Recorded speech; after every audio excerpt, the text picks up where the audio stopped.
Welcome to the Sound Creator Podcast, where I explore the fascinating world of sound design and sound effects. I'm your host, Cedric Black, and in each episode, I dive deep into the art of creating unique audio experiences. Join me as I share my personal journey in sound design, from crafting realistic sound effects to building captivating soundscapes. On this show, I will dive into this unique art of sound that brings movies, games, and media to life. Welcome to the show. And welcome back to another episode of the Sound Creator Podcast. It's always good to be back with you guys, sharing my journey through this wonderful world of sound design and creating sounds for TV and film and media projects. That is what I do, and it's good to share my stories and just to share a little bit of insight with you guys. It seems like every week now, because this is a weekly show.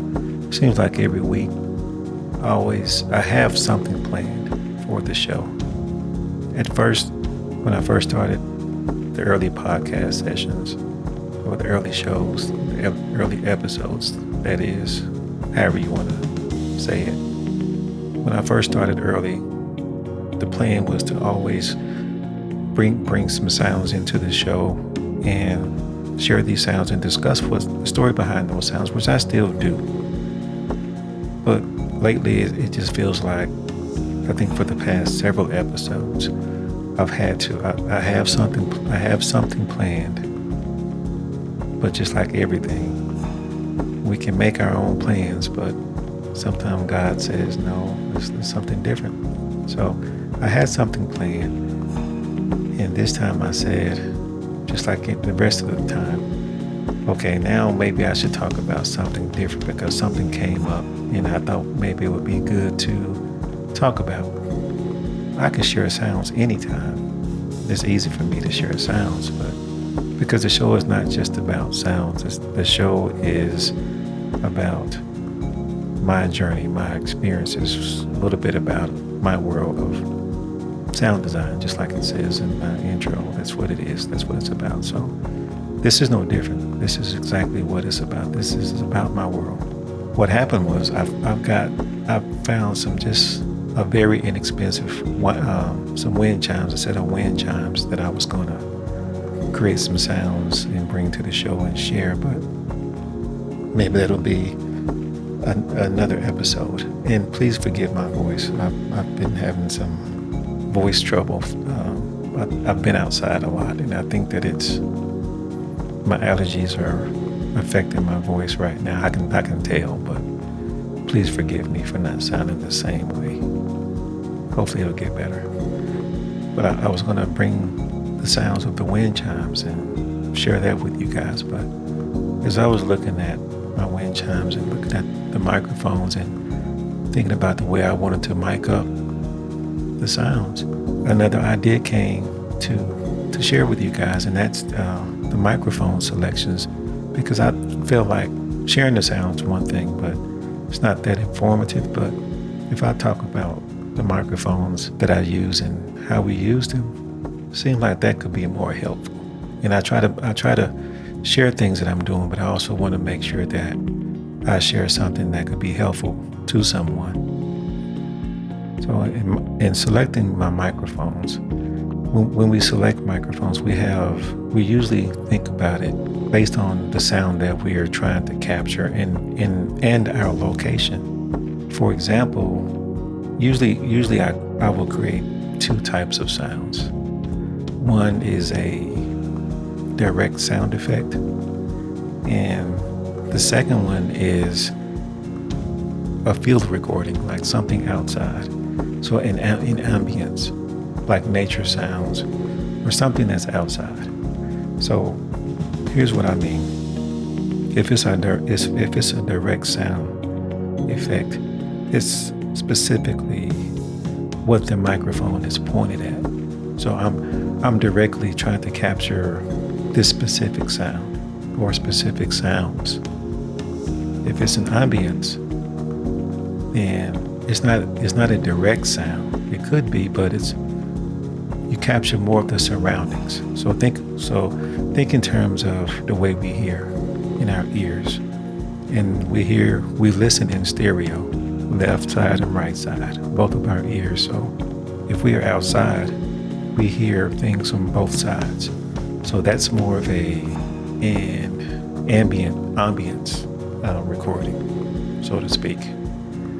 Because it's not just, you can't just focus on one particular sound if you're listening outside because of the surrounding sounds that you will hear. Now, if it's a direct sound, I usually tend to use some sort of a shotgun microphone. And that way you can aim it. I can get as close as I can. Excuse me, my voice. If I use a shotgun microphone, I can get as close as I can to the object that I'm trying to capture. And I get a clearer sound. And the surroundings, it doesn't really pick up as much. It's still there, but it helps me to just focus on that one sound. Now, if I'm outside, when I go outside, I usually don't use a shotgun microphone because, well, back up. Depends on what I'm capturing.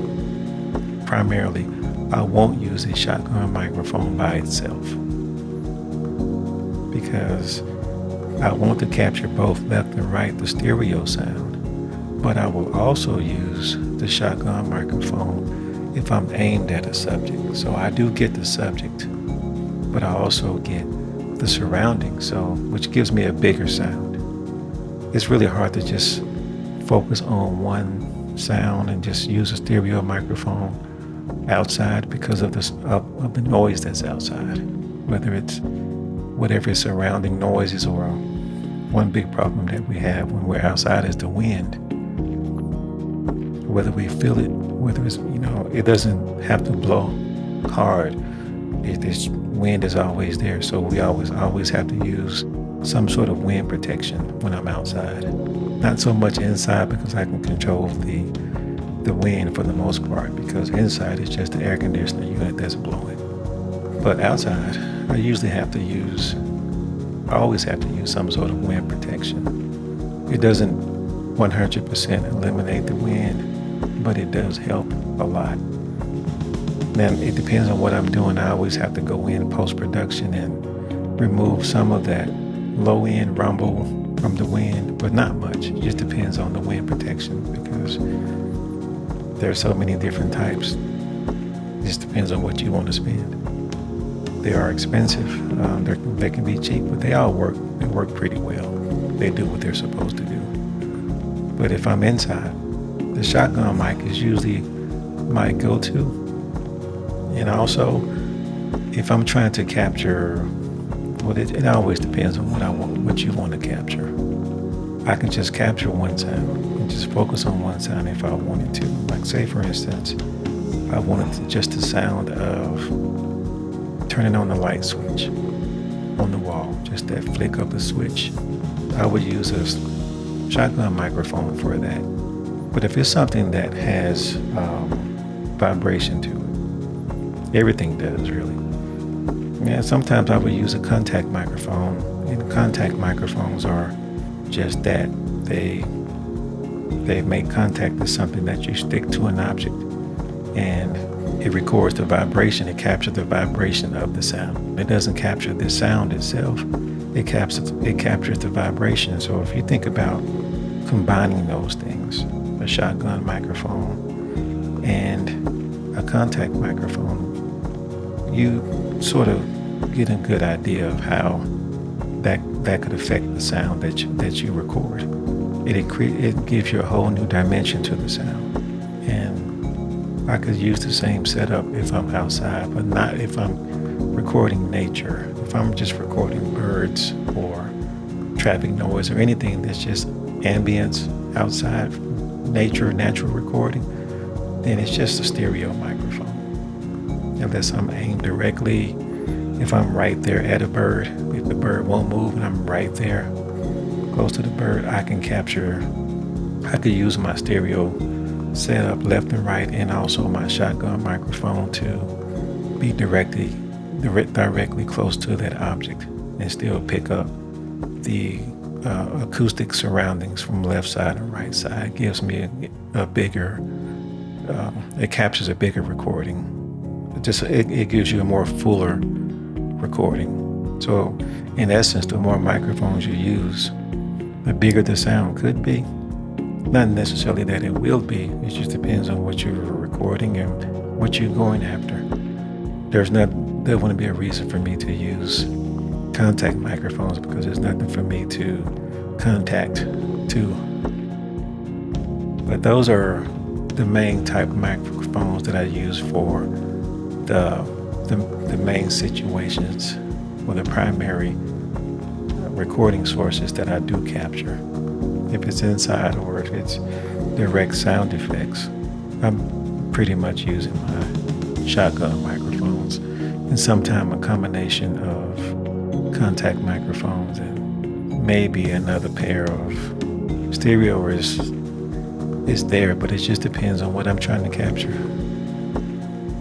If you see some of the videos, it's usually a 3 microphone setup. I like to capture my direct object along with the little things on the side that I may miss if I only just use that shotgun microphone.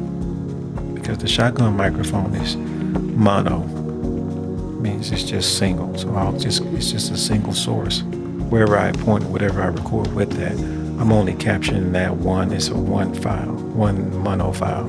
But my stereo microphones record in stereo. So I'm capturing, it's like a triangle. I'm capturing those 3 essences of the sound, so it gives me more of a complete sound. So that's my setup. That's usually what I do. And like I said, there's a combination. There's no right or wrong way. It just depends on what I want to capture. I use different combinations. A lot of times I just experiment with different combinations, and it depends on what I'm doing. I don't really do anything where I just can't use any of those combinations, because it's either going to be my shotgun microphone with 2 left and right if I'm inside, or if I'm outside, it's more than likely going to be just my stereo if I'm recording nature or something, if I'm not trying to capture a direct sound. Hope that makes sense. Hope those little nuggets were informative, sort of a different plan for what I had for this episode, but I still think it worked out. So I hope you guys enjoyed this. Thanks for showing up for this episode, and we'll see you next week.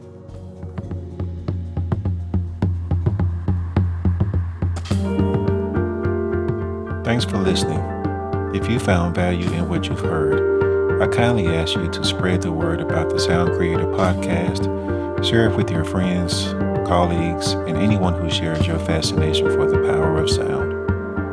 Don't forget to subscribe to the podcast on your preferred platform so you never miss an episode. You can also stay connected with me through my main website at cedricblack.com or at cedblack on Instagram. Thank you once again for being part of this incredible journey. I look forward to bringing you more captivating episodes in the future. Until next time, keep exploring, keep creating, and let the light be